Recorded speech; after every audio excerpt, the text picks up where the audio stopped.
اکٹھی اس کی سماعتوں پر حملہ آور ہو رہی تھیں۔ شور سے اس کے کانوں کے پردے پھٹنے لگے تھے۔ وہ تکلیف کی شدت سے سسکتی رہی، روتی رہی۔ سسکیوں اور ہچکیوں کے درمیانی وقفے میں اسے اپنی صفائی میں چند ٹوٹے پھوٹے لفظ کہنے تھے، لیکن کوئی وہ لفظ نہ سننا چاہتا تھا، نہ سچ ماننا چاہتا تھا۔ وہ آنکھیں موندے بے جان وجود کے ساتھ جانے کب اس گپ اندھیرے کا حصہ بن چکی تھی۔ طوفان نے کچھ نہ چھوڑا تھا، بس ایک گہرا سکوت تھا جو اندر باہر پھیلا ہوا تھا۔ ہیں آنکھیں میری جگنوؤں کا گھر، نزاکتِ بدن کی جیسے تتلیوں کے پر، لاکھوں میں کریں ممتاز مجھ کو، تنی ہوئی گردن، اٹھا ہوا سر۔ سب بیک آواز ہو کر واہ واہ کے ڈونگرے برسانے لگے، اور زرتاشا اجمل خان دل نشیں ادا سے پلکوں کی چلمن رخساروں پہ گراتے اٹھاتے ایک ہلکی سی مسکان گلابی لبوں پہ سجائے ان کی داد کا جواب دے رہی تھی۔ ویسے مس زرتاشا، یہ جو ابھی آپ نے اپنی صفات گنوائی ہیں نا، یہ سب ایک ہی لڑکی میں ہیں، یا آپ نے اپنے پورے خاندان کا تعارف ایک ساتھ ہی ایک شعر میں کروا دیا ہے؟ یہ منیب آفریدی تھا۔ سارے دوست اسے پالشی کہہ کر چھیڑتے تھے۔ سر، اسے کہتے ہیں چیری بلاسم کا صحیح استعمال۔ یہ اسد تھا جو منیب کا جگری یار تھا۔ سر، ہم سب نے تو اپنا تعارف شعروں میں کرا دیے ہیں، اب آپ اپنے بارے میں کوئی ایسا شعر سنا کر تعارف کروائیں کہ جس سے آپ کے بارے میں ہمیں کچھ جاننے کا موقع مل سکے۔ منیب نے کھڑے ہو کر سب کے جذبات کی ترجمانی کی تو کلاس بھی تالیاں بجانے لگی۔ ایچ او ڈی سر عثمانی کی ریٹائرمنٹ کے بعد ان کی جگہ نئے سر کی تعیناتی ہوئی تھی، اور سب نے شکر ادا کیا تھا کہ پڑھائی کے دوران عثمانی صاحب کی ماٹھی جگتوں پر زبردستی ہنسنے کی مشقت سے جان چھوٹ گئی تھی۔ کچھ دیر پہلے ایک اونچا خوبصورت لمبا لڑکا کلاس میں داخل ہوا تو کسی کے وہم و گمان میں نہیں تھا کہ یہ ایمل خان ہے، ڈپارٹمنٹ کا ہیڈ اور ایک بہترین استاد، اور جب اس نے بتایا تو سب کو خوشگوار سی حیرت ہوئی۔ سر، آپ یونیورسٹی کے سب سے ینگ ٹیچر ہیں، اسی لیے آپ ہم روایتی انداز کی پڑھائی کی توقع نہیں رکھتے۔ اسد کی بات پر وہ دھیمے سے مسکراتے ہوئے بولا، اب یہ تو نہیں ہو سکتا کہ میں کلاس میں ناچتے گاتے ہوئے پڑھاؤں، لیکن میری کوشش ہوگی کہ جدت کے ساتھ پرانی روایات کو بھی ساتھ لے کے چلوں۔ وہ اپنے بھورے بالوں میں انگلیاں ڈال کر شاید سنوار رہا تھا، لیکن سیدھے سلکی بال اس طرح مزید بکھر رہے تھے۔ پھر وہ سنجیدہ ہو کر بولا، میرا نام ایمل خان ہے، ایک بڑے اچھے تعلیمی بیک گراؤنڈ سے تعلق رکھنے والا خاندان ہے میرا۔ ہم دو ہی بھائی ہیں، بہن کوئی نہیں، اس لیے ہر لڑکی میں بہن کا پرتو نظر آتا ہے۔ ساری کلاس متاثر نظر آ رہی تھی۔ وہ اپنے متاثرین کی طرف بدستور دیکھتے ہوئے بولا، میں باہر سے پڑھ کر آیا ہوں، اور پڑھانا فقط میرا روزگار نہیں، نہ ہی صرف شوق ہے، بلکہ علم کی روشنی پھیلانا میری زندگی کا مشن بھی ہے۔ وہ رکا۔ چلیں، یہ تو ہو گیا میرا تعارف، اب آپ لوگ اپنا تعارف کرائیں۔ وہ خاموش ہوا تو سبھی باری باری اٹھ کر اپنے بارے میں بتانے لگے۔ آپ سب کا تعارف مکمل ہوا، لیکن ایک تعارف نام اور کن تعلیمی اداروں میں پڑھا ہے سے ذرا آگے، انسان کے اندر کی کیفیات سے بنی اس کی ذات کا بھی ہوتا ہے۔ وہ مجھے ذرا روایتی انداز سے ہٹ کر ایک شعر میں چاہیے۔ اس کے کہنے پر سبھی ایک دوسرے کو دیکھنے لگ گئے۔ سر، مجھے تو شیر، گیدڑ، بھالو، بندر کچھ بھی زبانی یاد نہیں، ہاں کچھ گانے ضرور یاد ہیں۔ منیب کی بات پر ایمل مسکرا دیا۔ کون سے گانے؟ ہمیں بھی تو پتہ چلے آپ کے ذوق کا، وہ دلچسپی لیتے ہوئے پوچھ رہا تھا۔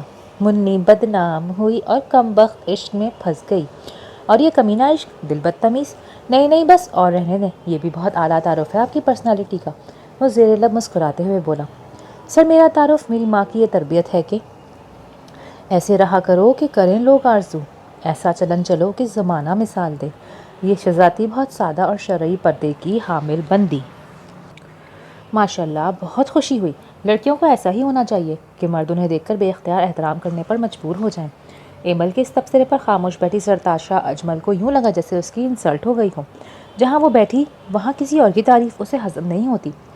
وہ تڑپ کر اٹھی اور سیدھا اس کی آنکھوں میں دیکھ کر بولی، صرف لڑکیوں کو کیوں سر؟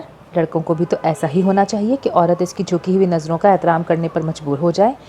جی مس، میں اپنی بات پہ اب بھی قائم ہوں کہ صرف لڑکیوں کو ایسا ہونا چاہیے، کیونکہ میرا ماننا یہ ہے کہ لڑکوں کو اس سے بھی زیادہ اچھا ہونے کی ضرورت ہے، اس لیے کہ وہ صاحبان ہوتے ہیں، بہنوں، بیٹیوں، بیویوں اور ماؤں کے سروں کے۔ سر پر تنے صاحبان میں اگر ایک چھوٹا سا سوراخ بھی ہو تو موسم کے ستم سہنے کے سوا ان خواتین کے پاس کوئی دوسرا راستہ نہیں رہتا۔ سب اسٹوڈنٹس ایک بار پھر تعریفی انداز میں سر ایمل خان کو دیکھنے لگے، اور زرتاشا کچھ کھسیانی اور لاجواب سی ہو کر بیٹھ گئی تھی۔ اچھا سر، اب آپ بھی اپنی ذات کے بارے میں کوئی شعر پڑھ کر اپنا تعارف کروا دیں۔ ارسلان نے اسے یاد دلایا تو ایک دھیمی سی مسکراہٹ کے ساتھ اس کے لبوں پر ایک خوبصورت سی ہنسی سج گئی۔ آپ سب کی اطلاع کے لیے عرض ہے کہ میں کوئی ٹوٹی پھوٹی سی تک بندی کر لیتا ہوں، اور یار لوگ مجھے شاعر کہتے بھی ہیں، لیکن مجھے نہیں لگتا کہ شاعر کہنا اور شعر کہنا میرے لیے کوئی آسان کام ہے، لیکن اپنے بارے میں لکھی ہوئی ایک نظم آپ سب کے سامنے پیش کرتا ہوں۔ عرض کیا ہے کہ ظرف آسمان تو دل سمندر جیسا ہے، اس عہد میں ایک معجزہ ہے میرا وجود کہ میرا باہر بھی میرے اندر جیسا ہے۔ سب بے اختیار واہ واہ کرنے لگے سوائے زرتاشا اجمل خان کے۔ وہ منہ بنائے طنزیہ انداز میں اسے کھورے جا رہی تھی، لیکن ایمل خان نے اسے نوٹس نہیں کیا۔ یہی بات اسے جلانے کے لیے کافی تھی کہ کوئی ایسا بھی اس کے آس پاس کی دنیا میں موجود ہے جو اسے نظر انداز کر سکتا ہے۔ اس کی انا کا بت ٹوٹ پھوٹ کا شکار تھا، لیکن وہ اس ٹوٹ پھوٹ کو ایک نرم مسکراہٹ میں چھپائے مسلسل مسکرائی جا رہی تھی، اور اس کے آس پاس ایسا کوئی بھی نہیں تھا جو اس کی مسکراہٹ میں چھپا درد محسوس کر سکتا۔ عجیب قسمت لے کر وہ اس دنیا میں آئی تھی۔ ماں ہوش و خیرت سے بیگانہ نہ جانے کس دنیا میں رہ رہی تھی، اور باپ کے لیے کشش کا جہان وسیع اور خوب تر تھا۔ اسے ایک روتی دھوتی بچی سے کیا دلچسپی ہو سکتی تھی؟ اس طرح بے وقت ہو کر جینا اس کی مجبوری تھی، لیکن اس مجبوری نے اس کے اندر تلخی بھر دی تھی۔ ایسا کڑوا زہر اس کی رگوں میں پھیل چکا تھا کہ اب اس کے اندر بے اختیار یہ زہر کسی اور میں منتقل کرنے کی خواہش پلنے لگی تھی۔ اس کا جی چاہتا وہ کسی کو ڈس کر زہریلا کر لے۔ جب بھی گھر میں جھگڑا ہوتا اور بابا ماں کی توہین کرتے، اس کے اندر اداسی پنجے گاڑ لیتی، اور اس روز زرتاشا کے اندر بے اختیار آگ سی بھڑک اٹھتی، اور اسی آگ کو ٹھنڈا کرنے کے لیے اسے کئی جتن کرنے پڑتے تھے۔ کبھی بازار سے گزرتے ہوئے کسی بھی باپ سے مشابہت رکھنے والے آدمی کو شور مچا کر لوگوں سے مار کھلا دیتی، اور خود رونی صورت بنا کر تماشا دیکھتی رہتی۔ کبھی چلتے چلتے کسی ایسے راہگیر سے جان بوجھ کر ٹکراتی جو سفید کرف لگے کاٹن کے سوٹ میں شان سے اکڑ کے چل رہا ہوتا، اور اس طرح ٹکرانے پر وہ اسے بے نقط کی سناتی کہ بیچارہ اپنا قصور نہ ہوتے ہوئے بھی معافی مانگ کر جان چھڑاتا۔ اسے اس معصوم معاشرے پر اکثر پیار بھی آ جاتا۔ راہ چلتے ہوئے کوئی بھی مرد اس کے شور شرابے کو سچ مان کر اچھے بھلے شریف آدمی کو مارنے پیٹنے لگ جاتا تھا، بنا یہ تحقیق کیے کہ مرد قصوروار ہے یا بے قصور، بنا یہ سوچے کہ لڑکی بھی جھوٹ بول سکتی ہے یا غلط بھی ہو سکتی ہے۔ پلوشا اس کے بچپن کی دوست تھی۔ گھر کی دیواروں کی بھی آپس میں ایسی دوستی تھی کہ کئی برس بیت جانے کے باوجود بھی دیواریں ایک دوسرے سے جڑی ہوئی تھیں۔ وہ بہت سنجیدہ اور مخلص لڑکی تھی اور ہمیشہ اسے سمجھانے کی کوشش کرتی رہتی تھی۔ دونوں کے سبجیکٹس الگ تھے، لیکن دونوں ایک ہی یونیورسٹی میں زیر تعلیم تھیں۔ اسے وہ ہر بات بتاتی تھی، یہاں تک کہ اپنے اندر ہونے والی جنگ کی تفصیل بھی بتاتی۔ وہ اگر اپنے کارنامے پلوشا کو نہ بتاتی تو اسے کبھی زرتاشا پر کسی بھی قسم کی دیوانگی کا شک نہ ہوتا، کیونکہ وہ اس کے سامنے بالکل ٹھیک رہتی تھی، بظاہر ہنستی بھی تھی، بولتی بھی تھی اور سمجھداری کی باتیں بھی کرتی تھی۔ وہ جب اس کی حرکات کے قصے سنتی تو حیرت سے پوچھتی، تم سچ کہہ رہی ہو نا؟ تو وہ ذرا سا ہنس کر کہتی، میرے مزاج کے دو موسم ہیں، شکر کرو کہ تم نے فقط ایک ہی موسم دیکھ رکھا ہے۔ تم اگر میرے باپ جیسا مرد ہوتی نا تو میں تمہیں ایسی درگت بناتی کہ ساری زندگی یاد رکھتی۔ یہ تمہاری خوش قسمتی ہے کہ تم ایک مرد نہیں ہو۔ پلوشا اسے سمجھاتی، سب مرد ایک جیسے نہیں ہوتے، تمہاری بدقسمتی یہ ہے کہ ابھی تک تمہارا واسطہ ایک ہی مرد سے پڑا ہے، اور وہ مرد تمہارے نقطۂ نظر سے اچھا نہیں، ورنہ تو دنیا میں اچھے لوگوں کی بھی کمی نہیں ہے۔ وہ چپ چاپ اسے دیکھے جاتی، کچھ تو بولو نا۔ پلوشا کو اس کی چپ سے خوف آتا تھا۔ بس دو لوگ ہی میری زندگی ہیں، میری دنیا ہے، ایک ماں اور دوسرا باپ۔ ماں تو کھوئی ہوئی ہے کسی نامعلوم دنیا میں، اور باپ بھی گم ہے ایک بدصورت ترین دنیا میں۔ تو میرے ساتھ الٹا حساب ہو گیا ہے، عموماً لوگ دنیا میں گم ہو جاتے ہیں، جبکہ میری تو دنیا ہی گم ہو چکی ہے۔ میں باپ کی بدصورت دنیا دیکھ کر اسے ڈھونڈ کر آگ لگانا چاہتی ہوں، لیکن میری رسائی وہاں تک نہیں ہے۔ لیکن اس بدصورت دنیا کی بدنما مخلوق جیسی جو مخلوق مجھے نظر آتی ہے، میں اسے جلانے کی بھرپور کوشش کرتی ہوں۔ اسی کوشش میں میرے ہاتھ بھی جل جائیں تو پرواہ نہیں۔ پلوشا افسوس سے اسے دیکھتی رہ جاتی۔ حسنہ اجمل خان کی پہلی بیوی تھی، جو چچا زاد اور بچپن کی منگیتر بھی تھی۔ زرتاشا حسنہ اور اجمل خان کی بیٹی تھی۔ شادی کے دوسرے سال زرتاشا کی پیدائش کے فوراً بعد ہی حسنہ اور اجمل کو بتا دیا گیا تھا کہ ڈیلیوری کے دوران کچھ پیچیدہ مسائل سے نجات کے لیے اس کا ایک آپریشن کرنا پڑے گا، اور اس کے بعد وہ کبھی ماں نہیں بن سکے گی۔ ماں اور بچے کی جان بچانے کے لیے ان کو دل پر بھاری پتھر رکھ کر یہ فیصلہ کرنا ہی پڑا، اور یوں اجمل خان کی نظروں میں حسنہ بیگم کی اہمیت کم ہوتے ہوتے بالکل ہی ختم ہو گئی۔ خان جی، میں آپ کے انتظار میں کب سے بھوکی بیٹھی ہوں، اور آپ کہہ رہے ہیں کہ کھانا کھا کر آیا ہوں۔ حسنہ کی خوبصورت آنکھوں میں افسوس نمی کی صورت میں چمکنے لگا۔ اجمل خان نے اسے عجیب سے انداز میں گھورا۔ میں نے تمہارے پاؤں پکڑے تھے کہ بھوکی بیٹھی رہو؟ کیا نہیں ہے اس گھر میں؟ ہر نعمت تو لا کر دی ہوئی ہے تمہیں، پھر بھی ہر وقت ناشکری کرتی رہتی ہو۔ اس کا لہجہ سینے کو چیر کر دل مٹھی میں بھینچنے والا تھا۔ حسنہ کے جسم سے جیسے کسی نے روح کھینچ کر نکال دی تھی۔ آپ کو شاید نہ ہو لیکن شادی کے دن ہی یہ طے ہو گیا تھا کہ ہم کبھی ایک دوسرے کے بغیر کھانا نہیں کھائیں گے۔ وہ نم لہجے میں بولی تو اجمل خان نے قہر بھری نظروں سے اسے دیکھ کر کہا، بھول جاؤ ساری باتیں، مرد کی زبان نہ بھی بدلے، دل وقت کے ساتھ ضرور بدل جاتا ہے، سمجھ لو کہ میرا دل بدل گیا ہے، اب تم بھی اپنے دل کو سمجھا ہی لو۔ وہ دم بخود سی بیٹھی اسے دیکھتی رہ گئی۔ عورت کا دل نہیں بدلتا خان جی، بس مرد کے دل سے اتر کر زندگی بدل جاتی ہے۔ یہ کہیں کہ رانی سے نوکرانی بن جاؤں تو یہ ممکن نہیں ہے، میرے لیے اس سے موت زیادہ اچھی ہوگی۔ موت مانگنے سے یا چاہنے سے نہیں ملا کرتی، اس کا ایک وقت مقرر ہے۔ مجھے تمہاری یہ فضول باتیں اچھی نہیں لگتی۔ اجمل خان کی بات کے جواب میں وہ روتی، مجھے تو آپ کی باتوں سے جیسے بہت بڑی خوشی مل رہی ہے نا، ایک مدت سے کوئی میٹھا بولا آپ نے مجھ سے بولا ہی نہیں۔ نصیب پر شکر کرنا سیکھو حسنہ بیگم، وہ زہر خند انداز میں ہنس دیا۔ نصیب پر تو ہمیشہ شکر کیا ہے، بد نصیب پر شکر کرنا بہت مشکل ہے، یہ ولیوں کے بس کی بات ہے، میں عام سی انسان ہوں۔ آثار بتا رہے ہیں کہ کچھ ایسا ہے جس نے اسے اتنا بدل دیا تھا، لیکن ایسا کیا ہے وہ کچھ نہ جان پائی تھی۔ وہ کوشش کر رہی تھی کہ بیٹی کے وجود میں اپنے لیے سکون اور خوشی ڈھونڈ لے، لیکن ابھی اجمل خان کے رویے کا دکھ سہنے کی طاقت خود میں نہیں پا رہی تھی۔ گرمی کی تپتی دوپہروں میں وہ جلتے فرش پر پہروں ننگے پہر ٹہلتی رہتی، ننھی بچی روتے روتے خود ہی چپ ہو جاتی، لیکن وہ سوچوں کے جال سے باوجود ہاتھ پاؤں مارنے کے نہ نکل پاتی۔ وہ جیسے خود میں ہی نہیں رہی تھی، سارے مردوں کی طرح اسے بھی بیٹوں کی طلب تھی اپنی نسل کی بقا کے لیے، اور یہ بات وہ بہت اچھی طرح جانتی تھی۔ کیا یہ وہی اجمل خان ہے جو میرے بغیر خود کو نامکمل کہتا تھا؟ وہ خود سے سوال کرتی اور خود ہی جواب نفی میں دے دیتی۔ دوسری طرف اجمل خان شاسمہ بیگم کی سنہری زلفوں کا اسیر ہو چکا تھا۔ اس عورت میں ناز و ادا بھی تھا، اشوہ اور خمزہ بھی۔ وہ محبت سے زیادہ محبت کی عملی اظہار ہی قائل تھی، اور اس کے اظہار بھی اس کے جذبات کی طرح طوفانی تھے۔ اس کی نظریں اجمل خان کی دولت پر تھیں۔ شاسمہ بیگم نے شرط رکھی کہ اگر وہ اس صورت میں اجمل خان سے شادی کر سکتی ہے جب وہ اپنی پہلی بیوی کو طلاق دے کر اس کے پاس آئے گا۔ طلاق دینے والی بات پر وہ راضی نہ ہوا، شاید اس کے دل میں کہیں ابھی بھی حسنہ کے لیے نرم گوشہ باقی تھا، لیکن شاسمہ کو اس نے یہ کہہ کر راضی کر لیا کہ وہ اپنی بیٹی کو دربدر نہیں کر سکتا۔ اس نے کوٹھی، بنگلہ، نقدی زیورات جو بھی مانگا اجمل خان نے بخوشی اس کے نام کر دیا۔ وہ بھی یہ سوچ کر چپ رہ گئی کہ ایک بار شادی ہو جائے پھر حسنہ بیگم کو یوں اجمل خان کی زندگی سے نکال کر پھینک دے گی جیسے دودھ میں سے مکھی۔ ایک تو عورت حسین، دوسرا اس میں ناز و ادا اور نخرہ بھی تھا، تو مرد اس عورت کا دیوانہ ہو ہی جاتا ہے۔ شاسمہ اس کی دیوانگی سے فائدہ اٹھا رہی تھی، دوسری طرف حسنہ دن بھر خدشات سے لڑتی اور راتیں آنکھوں میں کاٹتی۔ وقت گزر رہا تھا کہ تبھی ایک دن اس نے آ کر دھماکہ کر دیا، یہ تم کیا کہہ رہے ہو اجمل خان؟ میں نے شاسمہ سے شادی کر لی ہے اور ہم 2 دن بعد ہنی مون کے لیے ملیشیا جا رہے ہیں۔ اس کے لہجے میں اتنا سکون، اتنا اطمینان تھا کہ جیسے روزمرہ کی کوئی بہت عام سی بات بتا رہا ہو۔ مگر میرا کیا قصور ہے؟ حسنہ اب بھی بے یقینی سے اسے دیکھ رہی تھی۔ وہ جب محبت کے جیتے جاگتے روپ میں اس کی زندگی میں شامل ہوئی تھی تو اس کے پاس کچھ بھی نہیں تھا سوائے اپنے ایک چھوٹے سے گھر کے، لیکن ان 2-2.5 سالوں میں راتوں رات اس کے کاروبار نے اتنی ترقی کی کہ دولت کی ریل پیل ہو گئی، بلکہ وہ سچ مچ دولت میں کھیلنے لگا۔ مجھے اس دولت اور جائیداد کا وارث چاہیے تھا جو تم مجھے نہیں دے سکتی۔ تم یہ حقیقت تسلیم کر لو کہ حسنہ بیگم تم فقط ایک خوش رنگ نقلی پھول ہو جس میں خوشبو ہے نہ لطافت۔ مجھے اپنے نام زندہ رکھنے کے لیے بیٹا چاہیے، میرے پاس اس کے علاوہ اور کوئی چارہ نہ تھا کہ دوسری شادی کر لوں۔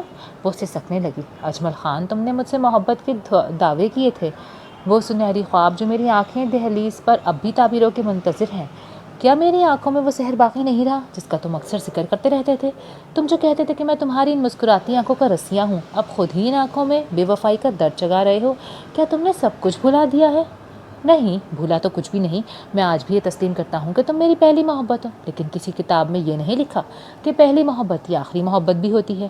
یہ جو میرے چہرے پر سکون اور آسودگی نظر آ رہی ہے نا، یہ میری بیوی شاسمہ کی بدولت ہے جو میری دوسری اور آخری محبت ہے، کیونکہ اس نے مجھے محبت کے علاوہ وارث دے کر ہمیشہ کے لیے میرے دل میں اپنا مقام محفوظ کر لینا ہے۔ وہ اس کی پرسکون انداز میں کی گئی دوسری عورت کی تعریف سن کر جل کر کوئلہ ہو گئی تھی۔ تبھی تو اتنا کچھ سن کر ضبط کا یارہ نہ رہا اور وہ چیخ چیخ کر رونے لگی۔ اس کی گود میں لیٹی ننھی سی زرتاشا بھی شاید سمجھ گئی تھی کہ ماں اس وقت درد کی کڑی منزل سے گزر رہی ہے، اسی لیے تو وہ خلاف معمول کئی گھنٹے چپ چاپ لیٹی رہتی، نہ روتی، نہ احتجاج کرتی، نہ بھوک کی شدت سے تڑپ تڑپ کر اسے پکارتی، بس پاگلوں جیسی حرکتیں کرتی ہوئی ماں کی طرف گردن موڑ کر ٹکر ٹکر انہیں دیکھتی رہتی۔ اجمل خان نے دعویٰ کیا تھا کہ وہ انصاف کرے گا، مگر انصاف آسان نہیں ہوتا، یہ تو ازل سے ثابت رہا ہے کہ مرد اس توازن کو برقرار نہیں رکھ پاتا۔ اجمل خان بھی اس معاشرے کے مردوں کی طرح ایک عام سا مرد تھا۔ وہ کسی صورت انصاف کے تقاضے پورے نہ کر سکا۔ وہ اپنی نئی بیوی شازمہ کے ساتھ بہت خوش تھا، اتنا خوش کہ وہ حسنہ اور زرتاشا دونوں کو بھول چکا تھا۔ اور خوش کیوں نہ ہوتا کہ شازمہ شادی کے چند سالوں میں ہی اس کے 2 بیٹوں کی ماں بن چکی تھی۔ زرتاشا جیسے جیسے بڑی ہو رہی تھی، ماں کا درد سمجھ رہی تھی۔ مہینے میں ایک بار جب بھی اجمل خان گھر آتا تو گھر میں گھمسان کا رنج ضرور پڑتا، نوبت مار کٹائی تک آ جاتی۔ اجمل خان بیوی پر ہاتھ اٹھاتا اور کانوں پر دونوں ہاتھ رکھ کے سختی سے۔ زرتاشا ماں کی چیخوں کے کوڑوں سے اپنی روح کو محفوظ نہ کر پاتی۔ وہ باپ کو کچھ بھی نہیں کہہ سکتی تھی کیونکہ اس کی ساری ضرورتیں بلکہ عیاشیاں بھی وہی پوری کرتا تھا۔ بڑی بڑی گاڑیاں، ڈرائیور، بینک بیلنس، اعلیٰ تعلیمی اداروں میں تعلیم کا خرچہ اور ہر طرح کی پرآسائش زندگی وہ اس کا حق سمجھ کر اسے دے رہا تھا، بلکہ ہر دفعہ اس پر احسان جتانا خود بھی یاد رکھتا اور اسے بھی یہ سبق دہرانے کا حکم دیا جاتا تھا۔ یہ میری اعلیٰ ظرفی ہے کہ میں ایک نافرمان عورت کے کیے کی سزا تمہیں نہیں دے رہا، ورنہ تو نئی زندگی میں مجھے کسی قسم کی کمی نہیں ہے کہ میں تم لوگوں کے خرچے پورے کرنے ادھر آؤں۔ جا کر دیکھو کہ دوسری شادی اور بیٹوں کی پیدائش کے بعد کوئی شوہر بیوی یا بیٹی کی خبر نہیں لیتا، لیکن میں یہ سب خدا کے خوف سے کرتا ہوں کہ روزے محشر کہیں میں تم لوگوں کا قرض دار نہ اٹھایا جاؤ۔ تم دیکھ لو، میں ہر مہینے کتنی پابندی سے ایک دفعہ ضرور آتا ہوں۔ باپ کا ایک ایک لفظ ذلت آمیز اسے یہ احساس ذلت مار دیتا تھا۔ وہ دل سے ماں کے ساتھ تھی، لیکن باپ کے سامنے خود کو ان کے حق میں ظاہر کرنا اس کی مجبوری تھی۔ ارے تم تو وہ بدقسمت عورت ہو کہ تمہاری تو اکلوتی اولاد بھی تمہاری نہیں بلکہ میری طرف ہے۔ یہ طعنہ حسنہ کے دل پر یوں کون چھری پھیرتا کہ وہ تڑپ تڑپ کے رہ جاتی۔ وہ خود سے بے خبر تھی، مگر اتنی بھی نہیں کہ دل پر چلائی گئی چھریوں سے اسے تکلیف نہ ہوتی۔ بابا فکر نہ کریں، سب ٹھیک ہو جائے گا۔ مما تو مینٹلی ڈسٹرب ہیں، ایسے لوگ رحم کے قابل ہوتے ہیں، نفرت کے نہیں۔ آپ بھی رحم ہی تو کھاتے ہیں، اور وہ اپنے جنون میں محبت مانگتی ہیں۔ پگلی ہیں، اسی لیے نہیں جانتی کہ محبت ان جیسی عورتوں کا مقدر نہیں ہوتی۔ وہ تو بیٹوں کی ماؤں کے سر پر تاج کی طرح سجائی جاتی ہے۔ دل کی ملکہ تو وہی عورت ہوتی ہے جو شہزادوں کو جنم دیتی ہے۔ وہ جب بھی ماں باپ کے درمیان موجود رشتے کے بارے میں اور پھر اپنی بے حیثیت زندگی کے بارے میں سوچتی تو درد سے اس کی سر کی رگیں پھٹنے لگتی، آنکھوں کے سامنے اندھیرا سا چھا جاتا اور ہاتھ پاؤں کانپنے لگتے۔ جی چاہتا کہ کسی طرح اپنے غصے کو باہر نکال کر خود کو پرسکون کر لے، لیکن وہ غصہ نکالتی بھی تو کس پر؟ اپنی محبت کرنے والی اس پگلی ماں پر جو بہت کچھ بھول چکی تھی، لیکن اسے یہ یاد تھا کہ اس کی ایک بیٹی ہے اور جو اس کے زندہ رہنے کا واحد سہارا ہے، یا باپ پر جو اس پر نظر ڈالنا بھی پسند نہیں کرتا تھا۔ اسے اپنے باپ سے شدید ترین نفرت محسوس ہوتی تھی، اور اسی غصے اور نفرت نے اس کے اندر عجیب سے جذبات بھر دیے تھے۔ جہاں وہ اپنے باپ کے عمر یا حلیے کے آدمی کو دیکھتی، اس کے اندر آگ بھڑکنے لگتی اور اس کی پوری کوشش ہوتی کہ اس آدمی کو اذیت پہنچائے، اس کی عزت نفس کو مجروح کرے۔ وہ باپ کو خوش کرنے کے لیے سوتیلی ماں اور اس کے بچوں سے ملنے کے لیے بھی دل پر پتھر رکھ کے تیار ہو جاتی، لیکن شازمہ اور اس کے بچے اتنے ظرف والے نہیں تھے کہ سوتیلے رشتے سے ملنے کے لیے راضی ہوتے، سو ان کی آپس میں ملاقات کبھی نہ ہو سکی۔ ہاں، تصاویر وغیرہ وہ دیکھتی رہتی تھی۔ اس دن اجمل خان کے واٹس ایپ سٹیٹس پر اس کے دونوں بیٹوں کی تصویر لگی ہوئی تھی۔ وہ سینے میں پھنکارتی نفرت کا زہر اپنے باپ، اس کی بیوی اور دونوں بیٹوں کی نس نس میں بھرنا چاہتی تھی، لیکن وہ چاروں اس کی پہنچ سے بہت دور تھے۔ کاش میں تم لوگوں کی زہر سے نیلی صورتیں دیکھ سکوں۔ وہ زہر تقدیر تم لوگوں کی زندگی میں بھی بھر دے جو زہر تقدیر نے میری اور میری مظلوم ماں کی زندگی میں بھرا ہوا ہے۔ وہ تصویروں پر نظر جمائے دل ہی دل میں انہیں بددعائیں دے رہی تھی۔ اس نے قریب لیٹی ہوئی دنیا و مافیا سے بے خبر ماں کی طرف دیکھا اور ایک آہ بھر کر سائڈ ٹیبل پر پڑی ٹیبلٹس کو دیکھنے لگی، جس کی بدولت وہ بے خبر سو رہی تھی۔ ماہر نفسیات کے مطابق حسنہ اپنے کمزور اعصابی نظام کے باعث اپنے ساتھ پیش آنے والی صورتحال کے سامنے ہتھیار ڈال چکی تھی۔ ایسی صورتحال میں مضبوط قوت ارادے کے باعث انسان کے ٹھیک ہونے کے چانسز ہوتے ہیں، لیکن جب مریض ہی سنبھلنا نہ چاہے تو اسے ٹھیک کرنا یا اس کا علاج کرنا ناممکن ہو جاتا ہے۔ یار، یہاں کی آئس کریم ہی بہت مزیدار ہوتی ہے، باقی تو گزارا ہے۔ وہ پلوشا کے ساتھ ریسٹورانٹ آئی ہوئی تھی۔ آئس کریم کا پیالہ اس کے ہاتھ میں تھا کہ 2 جوان لڑکے درمیانی عمر کی ایک فیشنیبل اور ترا دار عورت کے ساتھ اندر داخل ہوئے اور ان کے ساتھ والی ٹیبل پر بیٹھ گئے۔ زرتاشا نے ایک سرسری سی نظر ان پر ڈالی اور پھر مانوس چہروں سے اس کی نظروں نے ہٹنے سے انکار کر دیا۔ میرے پیچھے دیکھو پلوشا، یہ دونوں میرے باپ کے بیٹے ہیں اور یہ ان کی دوسری بیوی ہے۔ ان کے زہریلے لہجے نے پلوشا کے دل کی دھڑکنیں تیز کر دیں۔ وہ چونک کر اسے ہی دیکھنے لگی۔ بہت غیر اخلاقی حرکت ہوگی کہ میں انہیں مڑ کر دیکھوں، اور تم بھی مت دیکھو۔ جب تمہیں انہیں دیکھنے سے تکلیف ہو رہی ہے تو دفع کرو۔ پلوشا اس کی فطرت اور ان سوتیلے رشتوں کے لیے اس کی نفرت سے اچھی طرح واقف تھی، اسی لیے اس کے چہرے پر پھیلے تاثرات اسے اکسا رہے تھے کہ جتنا جلدی ہو سکے ادھر سے نکلنے کی کرے، لیکن اس سے پہلے کہ وہ وہاں سے نکلتی، زرتاشا کے سازشی دماغ نے اس موقع سے فائدہ اٹھانے کا ایک منصوبہ بنا لیا۔ زرتاشا نے اپنی انگلی میں سجی ہوئی قیمتی ڈائمنڈ کی انگوٹھی کی طرف ایک نظر دیکھا، پاس رکھا موبائل فون اٹھایا اور انگوٹھی کی ایک تصویر بنا کر پلوشا کو آنکھ مارتے ہوئے بولی، کہاں جا رہی ہو؟ پلوشا نے پریشانی سے پوچھا۔ ڈرو نہیں بزدل لڑکی، واش روم جا رہی ہوں۔ اس سوال کے جواب میں ایک زہر خند مسکراہٹ اس کے لبوں پر پھیل اس کے ڈرپوک باپ میں اتنی ہمت بھی نہیں تھی کہ اپنی من پسند بیوی کو اپنی اکلوتی بیٹی کی تصویر دکھا کر یہ کہہ سکے کہ دیکھو میری بیٹی کس قدر پیاری ہے۔ وہ دھیرے دھیرے چلتی ہوئی شازمہ بیگم کی ٹیبل کے قریب پہنچ گئی اور اچانک سر پکڑ کر لہراتے ہوئے گرنے لگی۔ بالکل غیر ارادی طور پر شازمہ بیگم کے بڑے بیٹے حسن نے تیزی سے اٹھ کر اسے دونوں بازوؤں سے تھام کر گرنے سے بچایا، جبکہ باقی سب لوگ بھی اس کی طرف متوجہ ہو چکے تھے۔ او سوری، مجھے چکر سا آ گیا تھا۔ زرتاشا نے خود کو سنبھالنے کی اداکاری کرتے ہوئے حسن اجمل خان کا شکر ادا کیا اور واپس اپنی میز پر آ گئی۔ اس دوران شازمہ بیگم بھی ایک اجنبی سے مسکراہٹ کا تبادلہ کر چکی تھی۔ سنہرے سیدھے بالوں، سرخ اور سفید رنگت والے اس لڑکے نے بڑے احترام سے اسے دیکھتے ہوئے کہا، آپ کو زیادہ مسئلہ ہے تو میں ڈاکٹر کے پاس لے جاتا ہوں سسٹر۔ وہ لفظ سسٹر پر بڑی مشکل سے خود پر کنٹرول رکھ پائی، ورنہ تو اس کا جی چاہ رہا تھا کہ یہ الفاظ واپس اس کے منہ پہ مار کر کہے، مجھے نہیں چاہیے ایسا بھائی جس کی قیمت میری ماں کے سکر خوشیوں سے چکائی گئی ہو۔ لیکن وہ بنا کچھ کہے ایک شکر گزار مسکراہٹ کے ساتھ اپنی جگہ پر بیٹھ چکی تھی۔ پلوشا نے اس کی خالی انگلی کی طرف دیکھ کر سوال کیا، تمہاری انگوٹھی کدھر ہے؟ وہ ہنس دی، وہی تو جال ہے سنہری مچھلیوں کو گھیرنے کا اور ان کی حالت سے لطف اندوز ہونے کا، بس تم دیکھتی جاؤ۔ ارے میری انگوٹھی نہیں ہے، اس نے پل بھر میں ایک ہنگامہ کھڑا کر دیا۔ 2.5 لاکھ کا ڈائمنڈ جڑا ہوا ہے اس انگوٹھی میں، اور ابھی میز سے اٹھتے ہوئے انگوٹھی میری انگلی میں تھی۔ انتظامیہ اور ہال میں موجود لوگوں میں کھلبلی سی مچ گئی۔ مختلف میزوں سے سرگوشیاں بھنبھناہٹ کی صورت سماعتوں پر دستک دے رہی تھیں۔ پلوشا ساکت بیٹھی سب دیکھ رہی تھی۔ مجھے لگتا ہے کہ اس جگہ انگوٹھی میری انگلی سے گر گئی تھی اور آس پاس والوں میں سے کسی نے اٹھا لی ہے۔ یہ میز قریب ترین ہے، پہلے پلیز اس میز کی تلاشی لے لیں۔ اس نے انتظامیہ کے 2-3 سوٹڈ بوٹ بندوں کی طرف دیکھتے ہوئے شازمہ اور ان کے دونوں بچوں والی میز کی طرف اشارہ کیا تو ان سب کی شکلیں احساس توہین سے سرخ پڑ گئیں۔ یہ کیا بدتمیزی ہے؟ کیا اتنے بڑے ریسٹورانٹ میں عزت دار لوگ پیسے دے کر اپنی بےزتی کروانے آتے ہیں؟ سوری میم، یہ ہماری نیک نامی کا معاملہ ہے۔ ہمارا سارا عملہ تلاشی دینے پر تیار ہے، لیکن جن صاحبہ کی قیمتی انگوٹھی کھوئی ہے وہ آپ لوگوں کی تلاشی کا مطالبہ کر رہی ہیں اور ہمارے لیے ہمارا ہر کسٹمر اہم اور قیمتی ہے۔ ہم نہایت مؤدبانہ انداز میں آپ سے درخواست کرتے ہیں کہ براہ کرم آپ تلاشی دے دیں۔ مینیجر کی درخواست اور تمہید نے شازمہ بیگم کے تن من میں جیسے آگ بھڑکا دی اور انہوں نے گھور کر اسمارٹ اور پراعتماد سی لڑکی کی طرف دیکھا اور اپنا پرس اس کے سامنے کر دیا، یا آس پاس کے لوگ مڑ مڑ کر انہیں دیکھ رہے تھے۔ چوکور فریم میں ڈائمنڈ لگا ہوا ہے، اس نے شازمہ بیگم کے پرس کی تلاشی کے بعد چھوٹے کی جیبوں کی تلاشی لیتے ہوئے ویٹر کی طرف دیکھتے ہوئے کہا، یہی ہے میری انگوٹھی۔ اس نے حسن کی جیب سے انگوٹھی پر جھپٹتے ہوئے کہا تو احساس توہین سے جلتے چہروں کی رنگ فق ہو گئی۔ پلوشا نے افسوس سے سر ہلاتے ہوئے اسے ملامتی نظروں سے دیکھا، مگر وہ تو بطور ثبوت اپنے موبائل میں لے کے چند منٹ پہلے والی تصویر دکھانے میں مصروف تھی۔ انتظامیہ اور ریسٹورانٹ میں بیٹھے کسٹمرز کی طنزیہ مسکراہٹ اور ملامت آمیز نظریں شازمہ بیگم اور ان کے بچوں کے جسموں میں تیروں کی طرح چبھ رہی تھی۔ ماما مجھے نہیں پتا یہ انگوٹھی کس نے میری جیب میں رکھی ہے۔ وہ اب بھی بے یقین نظروں سے کبھی انگوٹھی کی طرف دیکھ رہا تھا، کبھی ماں کی طرف۔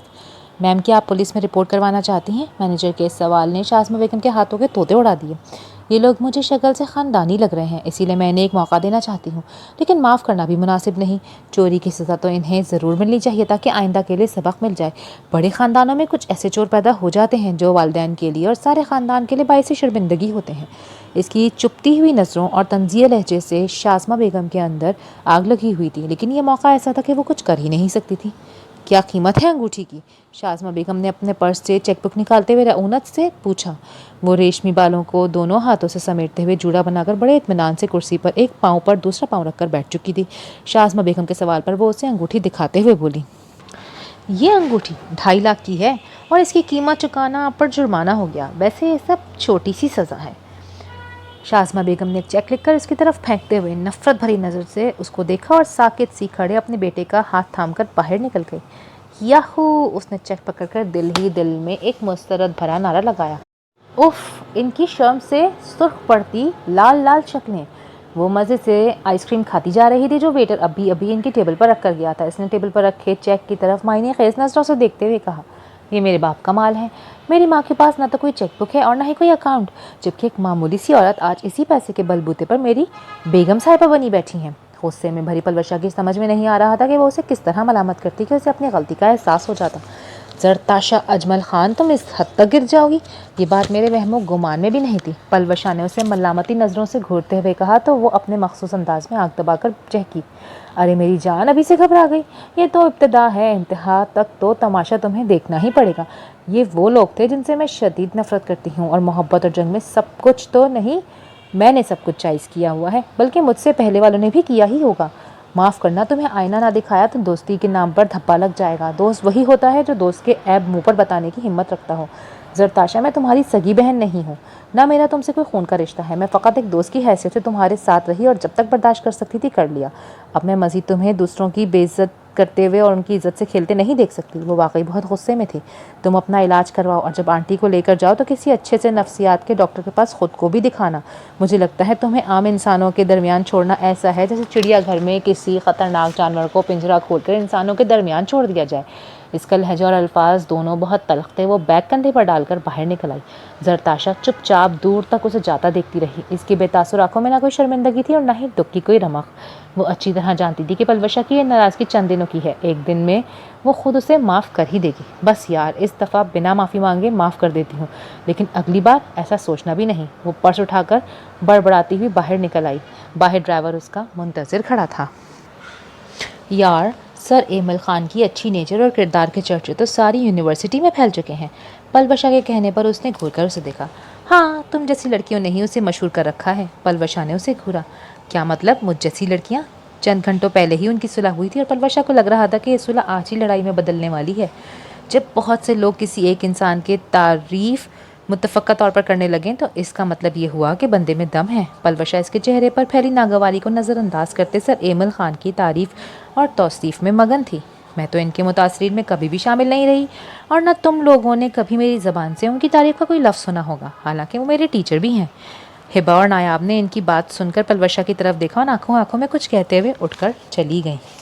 یار، یہ کیا بچپنا ہے تم میں؟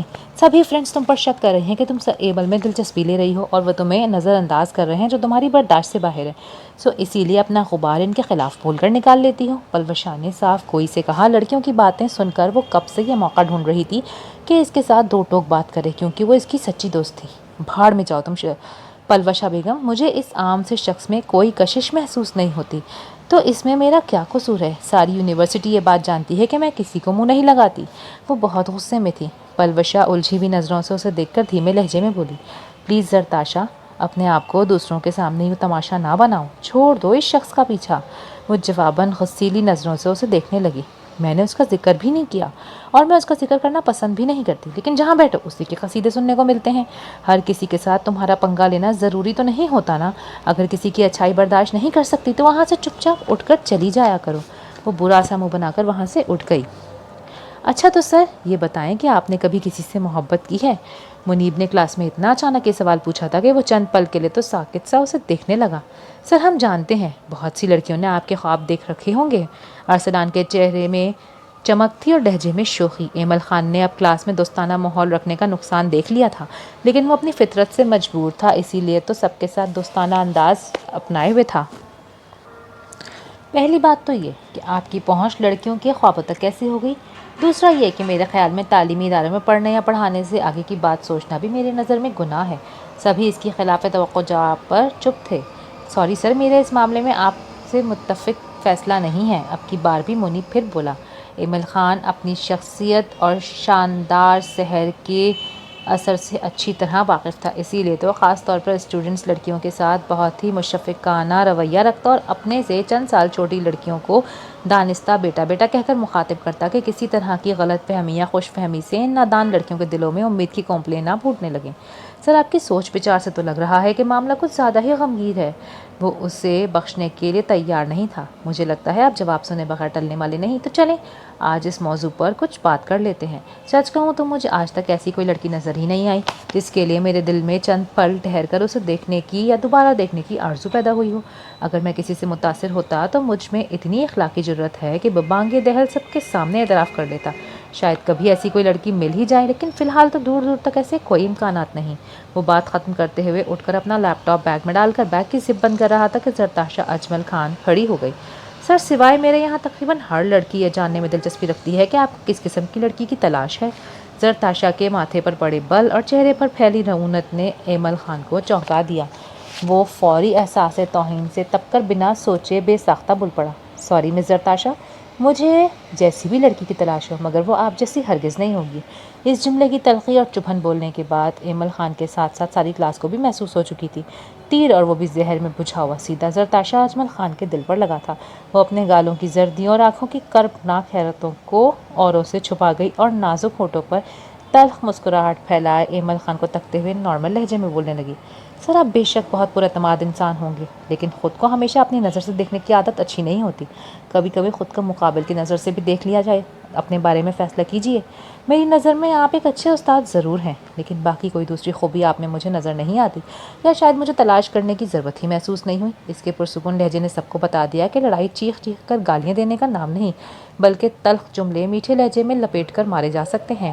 اس وقت متغیر رنگت کو چھپانے کی کوشش کرتے ہوئے ایمل خان کے وہم و گمان میں بھی نہیں تھا کہ اس نے بھیڑوں کے چھتے میں ہاتھ ڈال دیا ہے اور اب اسے بہت کچھ بھگتنا پڑے گا۔ ماں کے الجھے ہوئے بالوں میں تیل لگانے کے بعد اس کی مالش کرتے ہوئے اس کے ذہن میں ایمل خان سے انتقام لینے کے مختلف پروگرام بن اور بگڑ رہے تھے۔ ماں، کبھی کبھی میں سوچتی ہوں میرے اندر تمہاری توہین سے جلنے والے انتقام کے شعلے کہیں ساری دنیا کو نہ جلا دیں۔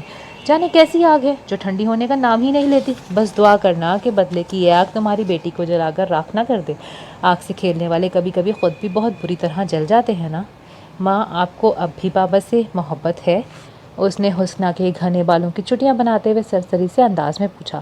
آج بہت دنوں بعد اس کی طبیعت ذرا سنبھلی تھی اور اس نے خود کہا تھا کہ میرے بالوں میں تیل کی مالش کر دو۔ ایسے لمحات اس کی زندگی میں بہت کم آتے تھے جب ماں پورے ہوش و حواس میں رہ کر اس کے ساتھ باتیں کرتی تھی۔ آج بھی ایسے ہی ایک لمحے میں اس کے سوال پر وہ اپنے ہاتھوں کی لکیروں کو دیکھتے ہوئے ایک آہ بھر کے بولی، مجھے اب اس سے وہ محبت نہیں جو بے وفائی سے پہلے تھی، لیکن کبھی کبھی اکیلے میں خود سے سوال کرتی ہوں کہ رات دن کیوں انگاروں پر لوٹتی رہتی ہوں، کیوں اتنا درد ہوتا ہے کہ اپنا وجود ایک سزا بننے لگتا ہے۔ تو اندر سے جواب ملتا ہے کہ محبوب کی جدائی یا محبت نہیں رلاتی، رقیب سے نفرت جلاتی ہے۔ اب میں محبت میں نہیں نفرت کے احساس میں تڑپتی ہوں، وہ خلاؤں میں دیکھتے ہوئے بول رہی تھی۔ وہ ماں کی اوڑھنی ٹھیک کرتے ہوئے سوچنے لگی، محبت کے بغیر تو رقیب سے نفرت اور رقابت کا رشتہ جڑتا ہی نہیں۔ اب تک رقیب سے جلن ہے تو محبت بھی یقیناً باقی ہوگی۔ جس دن آپ نے جلنا کرنا اور جنون میں چیخنا چلانا چھوڑ دیا اس دن میں سمجھوں گی کہ محبت بڑھ گئی ہے، حالانکہ مجھے اچھی طرح اندازہ ہے کہ ہزاروں سال جیے گی، ہزاروں سال جی کر آئی ہے۔ محبت نام کی یہ چڑیل مر نہیں سکتی کہ یہ اب آب حیات پی کر آئی ہے۔ یونیورسٹی میں ماحولیاتی آلودگی پر سیمینار کا انعقاد کیا گیا تھا۔ بڑے سے ہال میں لوگ جمع تھے، ہر طرف ایمل خان کی تعریفیں ہو رہی تھیں۔ کہیں وہ اسٹیج پر میزبانی کے فرائض سر انجام دے رہا تھا تو کہیں تقریر کر رہا تھا۔ اپنی یونیورسٹی کے ساتھ ساتھ دوسرے تعلیمی اداروں سے آنے والی جوان لڑکیاں اور لڑکے اس کی شخصیت کے سحر میں گرفتار، کہیں سیلفیاں لے رہے تھے تو کہیں گروپ فوٹوز۔ زرتاشا کو صحیح معنوں میں آج اندازہ ہو رہا تھا کہ ایمل خان کتنا مشہور اور نیک نام ہے۔ اس بار جیت کر مزہ آئے گا۔ اسے پر اعتماد انداز میں اسٹیج پر بولتا دیکھ کر زرتاشا کی آنکھوں کی چمک مزید بڑھ گئی۔ کیوں اتنے غور سے انہیں گھورے جا رہی ہو؟ جو اچھا نہ لگے اسے دیکھتے بھی نہیں۔ پلوشا نے اسے چھیڑا، کبھی بلی کو دیکھا ہے کیسے چوہے کے بل کے باہر گھات لگائے ایک ہی جگہ گھنٹوں گھورتی رہتی ہے اور جیسے ہی شکار سر نکالتا ہے اس پر چپٹ پڑتی ہے، تو سمجھو میں بھی ایک بلی ہی ہوں۔ پلوشا نے اسے گھورا، اپنے آپ کو تو شیر کی خالہ اور استانی کے عہدے پر فائز کر لیا ہے، لیکن اللہ کو مانو اتنے ہینڈسم اور سوبر انسان کو چوہے سے تشبیہ نہ دو۔ اور ہاں سنو، اب میری دعاؤں میں ہر روز یہ شخص ضرور شامل رہے گا، کیونکہ جس کے دشمن تم ہو جاؤ اس کو دعاؤں کی بہت زیادہ ضرورت رہتی ہے۔ وہ ایک کمینی سی مسکراہٹ لبوں پر سجا کر دوبارہ اسٹیج کی طرف متوجہ ہو گئی۔ پلوشا اسے دیکھتے ہوئے سوچ رہی تھی کہ بظاہر لڑکی کتنی مکمل اور پرسکون نظر آتی ہے، کسی کو اس پر شک بھی نہیں ہو سکتا کہ اس کے اندر کیسا سحر بھرا ہوا ہے۔ وہ کلاس لینے جا رہا تھا کہ اچانک زرتاشا سامنے آ کھڑی ہوئی۔ ایمل خان نے حیرانگی سے سوالیہ نظروں سے اسے دیکھا۔ جب سے ان دونوں کے درمیان جھڑپ ہوئی تھی وہ دانستہ اسے نظر انداز کر رہا تھا۔ وہ سلجھو قسم کا انسان تھا اور کسی سے بھی جھگڑا پسند نہیں کرتا تھا۔ سر، مجھے آپ سے ایک بہت ضروری مشورہ کرنا ہے، فقط چند منٹ آپ کی تنہائی میں مجھے چاہیے۔ وہ امید بھری نظروں سے اسے دیکھ رہی تھی اور وہ دل ہی دل میں اس بات پر شرمندہ تھا جو اس نے اس دن کہی تھی، اور اپنے رویے کی تلافی کے طور پر کلاس میں اس کے ساتھ خصوصی نرم رویہ تو کسی صورت نہیں رکھ سکتا تھا، کیونکہ اس طرح باقی لوگوں کو خواہ مخواہ غلط فہمی ہو جاتی۔ زرتاشا نے بھی کبھی اسے احساس نہیں ہونے دیا تھا کہ اس کی کسی بات کو وہ دل پہ لے کے بیٹھی ہے۔ شروع سے ہی زرتاشا نے کبھی اس کے ساتھ اس طرح کلاس سے باہر بات نہیں کی تھی، اسی لیے آج اس کا یوں روک کر مخاطب کرنا ایمل کو ذرا عجیب لگا۔ ٹھیک ہے، کلاس کے بعد میں آپ کو بلاتا ہوں، اس نے مختصر سا جواب دیا تو وہ اطمینان بھرے انداز میں سر ہلا کے رہ گئی۔ لیکچر سنتے ہوئے وہ دل ہی دل میں آنے والے لمحوں کی پلاننگ کر رہی تھی۔ اسے اپنے منصوبے کی کامیابی کا 100% یقین تھا۔ 2-3-4 لڑکیوں کے ساتھ بیٹھی تھی کہ اردلی نے اسے ایمل خان کا پیغام دیا۔ سر نے آپ کو آفس میں بلایا ہے۔ وہ تینوں لڑکیوں کی حیران سوالیہ نظروں کو نظر انداز کرتے ہوئے تیزی سے باہر نکل گئی۔ لڑکیاں ایک دوسرے کو دیکھ کر رہ گئی، کیونکہ ایسا پہلی بار ہوا تھا کہ سر ایمل خان نے کسی لڑکی کو اکیلے کمرے میں بلایا ہو۔ شیشے کی دیوار کے سامنے کھڑے ہو کر اس نے پھولی ہوئی سانسوں پر قابو پایا اور بال ٹھیک کرنے لگی۔ سر میں اندر آ سکتی ہوں؟ اس نے اینک کے شیشوں میں سے اسے دیکھتے ہوئے سر ہلا کر اندر آنے کی اجازت دی۔ یہ تو کہیں اس کے وہم و گمان میں بھی نہیں تھا کہ یہ اجازت کتنی مہنگی پڑ سکتی ہے۔ جی آپ کچھ کہنا چاہ رہی تھیں؟ ایمل خان نے اسے بیٹھنے کا نہیں کہا، یہ اس کے اصولوں کے خلاف تھا۔ کوئی کولیگ خاتون یا اسٹوڈنٹ اکیلی اس کے کمرے میں نہیں بیٹھی تھیں۔ جو بھی مدعا ہوتا کھڑے کھڑے کہہ کر اس کے چہرے کی گہری سنجیدگی کا اشارہ سمجھتے ہوئے باہر نکل جاتے۔ جی مس، جو بھی مسئلہ ہے جلدی سے بتا دیں، مجھے ایک ضروری میٹنگ اٹینڈ کرنی ہے۔ لہجے کا روکھا پن اور احتراماً جھکی ہوئی نظریں اسے ایمل خان آج ایک بہت مختلف روپ میں نظر آ رہا تھا۔ ایک آدھ بار اس نے آنکھیں سکیڑ کر بے یقینی سے اسے دیکھا۔ کیسا الٹے اصولوں والا بندہ ہے، لوگوں کی موجودگی میں تو آنکھوں میں آنکھیں ڈال کر بڑے اعتماد سے بات کرتا ہے، اور مکمل تنہائی میں ایک ماڈرن جوان اور حسین لڑکی کی موجودگی میں اس کی نظریں یوں زمین میں گڑی ہوئی ہیں۔ میں نے کہا نا میرے پاس زیادہ وقت نہیں ہے۔ اس کی خاموشی سے اکتا کر ایک غیر ارادی نظر ایمل کو اس کے سبھی چہرے پر ڈالنی ہی پڑی تھی۔ زرتاشا اجمل خان نے منصوبے کے پہلے مرحلے پر وائس چانسلر صاحب کے آفس کا نمبر ملایا۔ وہ جانتی تھی کہ اس وقت وہ آفس میں ہی ہیں اور فون بھی خود ہی اٹھاتے ہیں۔ دوسری طرف سے آتی ہیلو ہیلو کی آواز سن کر اس نے کہا، سر ایمل خان آپ مجھے کیوں تنگ کرتے ہیں؟ میں آپ کی شکایت یونیورسٹی انتظامیہ سے کروں گی، اس کے بعد یہ سوچیں کہ آپ کی کیا عزت رہ جائے گی۔ وہ غصیلے انداز اور کافی تیز لہجے میں کہہ رہی تھی تاکہ اس کی آواز وائس چانسلر تک پہنچ سکے۔ ایمل کے کھلے منہ کے ساتھ اس کی آنکھیں بھی حیرانگی سے پھیلی ہوئی تھیں اور وہ چشمہ اتارتے ہوئے اپنی کرسی سے تقریباً اچھلتے ہوئے کھڑا ہو چکا تھا۔ یہ کیا بکواس ہے؟ آپ کیا کہنا چاہ رہی ہیں؟ یقیناً آپ کی دماغی حالت بگڑی ہوئی ہے، آپ کو اپنا علاج کروانا چاہیے۔ ایمل کا بس نہیں چل رہا تھا۔ جینس اور شارٹ فراک میں ملبوس برائے نام مفلر نما دوپٹے کو گلے میں لپیٹے انتہائی نفرت بھرے انداز میں گھورتی اس لڑکی کا گلا دبا دے، لیکن اس کے چہرے پر پھیلے تاثرات کو خاطر میں نہ لاتے ہوئے وہ بولے جا رہی تھی، آپ جیسے گھٹیا مرد ہر عورت کو ایک ہی نظر سے دیکھتے ہیں، لیکن میں باقی بے وقوف لڑکیوں کی طرح تڑنے والا نہیں ہوں مسٹر ایمل خان۔ یہ بات سمجھ لیں تو اچھی بات ہے۔ وہ اپنی جگہ مضبوطی سے جمی کھڑی زبان سے ایسے نشتر چپ ہو رہی تھی جو ایمل کے تن بدن کو جلائے دے رہے تھے۔ ٹھیک ہے، میں بلاتی ہوں سر کو اور دیگر عملے کو، آپ کا اصلی روپ اب سب کے سامنے آ جانا چاہیے۔ بڑے آئے عزت دار استاد۔ وہ جان بوجھ کر اسے غصہ دلا رہی تھی اور ایمل خان بے شک ٹھنڈے مزاج کا انسان تھا، لیکن اس وقت ایسی غیر متوقع صورتحال میں شدید غصے سے اس کے دماغ کی رگیں پھٹنے لگیں۔ اکبر خان! زرتاشا نے تقریباً چیختے ہوئے 3-4 آوازیں دے کر اردلی کو بلانا چاہا تو ایمل خان کو اس معاملے کی سنگینی کا احساس ہوا، لیکن تب تک بہت دیر ہو چکی تھی۔ اکبر خان کے ساتھ ہی یونیورسٹی انتظامیہ کے کئی چہرے اس کے آفس میں پہنچ چکے تھے اور وہ روتے ہوئے اپنے پہلے سے پھٹی ہوئی آستین اور زمین پر گرایا ہوا ننھا سا دوپٹہ دکھا رہی تھی۔ ایک بڑی عمر کی خاتون کولیگ ساکت سے کھڑے ایمل کی طرف نفرت سے دیکھتے ہوئے زرتاشا کا زمین پر گرا دوپٹہ اٹھا کر اس کے سر پہ یوں رکھ چکی تھی جیسے وہ بھی کبھی ننگے سر رہتی ہی نہیں تھی اور آج پہلی بار اس کے سر سے دوپٹہ اترا تھا۔ سر یہ سازش ہے میرے خلاف، آپ سب مجھے اچھی طرح جانتے ہیں، میں ایسی گندی سوچ نہیں رکھتا۔ میرے لیے میری فیمیل اسٹوڈنٹس میری بہنوں بیٹیوں جیسی ہیں اور میں انہیں وہی عزت دیتا ہوں جو اپنی فیملی کی خواتین کو آپ سب جانتے ہیں۔ اس نے بمشکل اپنا دفاع کرنے کی کوشش کی، لیکن اس کی آواز کا گلا اس بھن بنا ہٹ نے دبا دیا تھا جو ملامتی جملوں کی صورت کمرے میں پھیلی ہوئی تھی۔ زرتاشا نے چپکے سے ایک فاتحانہ نظر اس کے متغیر چہرے پر ڈالی اور لوگوں سے نظر بچا کر بڑے ہی جلانے والے انداز میں ایک آنکھ دبا دی۔ ایمل خان کے اندر دور تک کڑواہٹ پھیل گئی۔ اس نے کبھی کسی انسان سے ایسی نفرت محسوس نہیں کی تھی جیسی اس وقت اس گھٹیا لڑکی سے محسوس ہو رہی تھی۔ بے قصور ہوتے ہوئے بھی اس وقت اس کا جی چاہ رہا تھا کہ زمین پھٹے اور وہ اس میں سما جائے۔ نہ کوئی اس کی بات سن رہا تھا، نہ کوئی اس پر یقین کر رہا تھا۔ وہ لڑکی ہونے کا مکمل فائدہ اٹھاتے ہوئے دھیرے دھیرے لرزنے کی اداکاری کر رہی تھی اور ایمل خان اس کی حقیقت پر مبنی اداکاری دیکھ کر حیران رہ گیا تھا۔ انتظامیہ کی کوشش تو یہی تھی کہ ادارے کی بدنامی نہ ہو اور ایمل خان کے خلاف محکمہ